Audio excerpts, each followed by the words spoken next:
Then we have our port analysis. In case you don't remember the recap from earlier, for this workbook, we ranked the industry's rivalry, bargaining power of suppliers, bargaining power of buyers, threats of new entrants, and threats of substitutes. Ranked at number 1 was Chegg's rivals. Since its inception, Chegg has been fighting a battle over share of the market in the e-learning space to become and stay profitable. The tech education industry continues to become more competitive because there are multiple rivals that have a firm grip on the market. Take Course Hero, as Bree mentioned, one of Chegg's leading competitors. See, Chegg is currently using the piecemeal approach. This means the monthly fees can quickly add up, especially if you are considering using multiple features on their platform. Course Hero is a threat because they do not allow this accumulation.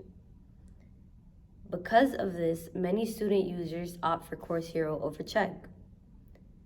Competitive advantages such as these are what threatens the possibility of Chegg increasing market share and directly impact their ability to maximize profitability. At number 2, our substitutes are definitely ones to keep an eye on. The intensity of substitutes for Chegg is extremely high. The most important and threatening substitute for Chegg is actually you, Palmer. Yeah, you. These are the main source of higher education for all students because they are well accredited and accepted by the educational system and policyholders. It was hard for Chegg to compete with professors for this very reason. E-learning has yet to become fully accredited in the world of education. Buyers have a big influence on the success of online learning applications. Their purchases and subscriptions allow for companies like Chegg to increase their market value. But buyers also put a lot of pressure on their providers because they are always looking for the best prices, while still receiving the maximum amount of service features they can. The saturation in the e-learning industry gives buyers more power because switching costs are low. This puts pressure on companies like Chegg to maintain a certain level of services while also maintaining a good, appealing price. Number 4, we have new entrances.